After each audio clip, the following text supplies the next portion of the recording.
I'm Jillian, and this is my video on programming for Perf 202, Introduction to Performance Technology.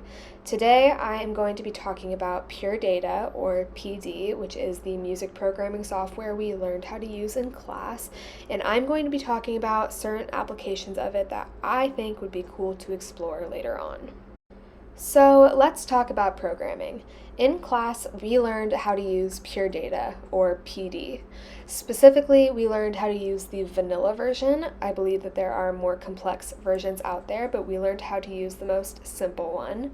And I keep saying that we learned how to use it. I'm pretty sure we just started learning how to use it. I don't think any of us are really well versed in it yet. But I think that Pure Data has a lot of cool applications beyond what we are doing with it. So that's what I'm going to really be talking about today, is applications that I think Pure Data could have if you want to take it the extra mile. So what do I mean by cool melodies, which I have on the screen? When I say cool melodies and using Pure Data to achieve that, I mean that I think Pure Data could really be used to come up with something that otherwise you wouldn't have come up with. Specifically, if you're programming Pure Data to just play a random assortment of notes just on repeat, playing something different every time, you will most likely eventually hear something that might sound kind of good, especially if you have it more simplified to be playing something in a certain key within a certain range. You're going to hear something that might sound actually cool. So I think using Pure Data could be a really cool way to get your creative juices flowing in a less traditional way.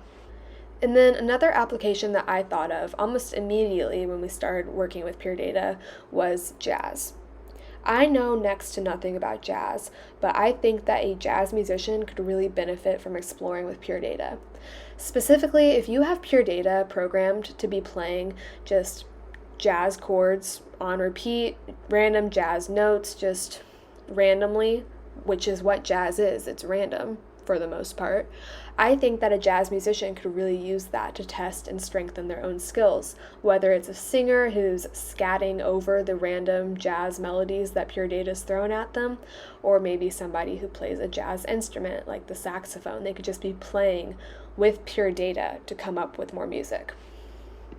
So now for my own artistic application, I decided to use Pure Data to compose an arrangement of sorts. I'm not sure if I should call it that. I really did not quite know what I was doing. I'm not the most programming or music theory oriented person, but I explored a lot with making sure it sounds cohesive in terms of frequency and dynamics, and then I also explored with reverb because I really like reverb. And if I were to take this a step further, I think it would be cool to throw this into Logic or GarageBand and add some instrumentation, maybe even lyrics on top of it to actually create a song out of it, but that might be the direction I take for my final project. So this is what I did today. I hope you enjoy, and thanks and gig 'em.